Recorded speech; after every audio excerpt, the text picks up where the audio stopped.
धो लिया। आइए हम आपको दिखाते हैं मुकम्मल सेटअप इसका। ये आप चेक करें इसका। और इसमें हम 0096 वाली वाशल अब चेंज करवाएंगे। ये वाशल चेंज करवाएंगे, वो पुरानी वाली ख़त्म हो गई थी।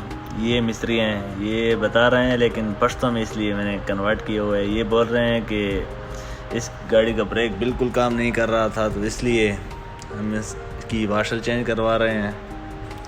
तो ये वाशल चेंज कर रहे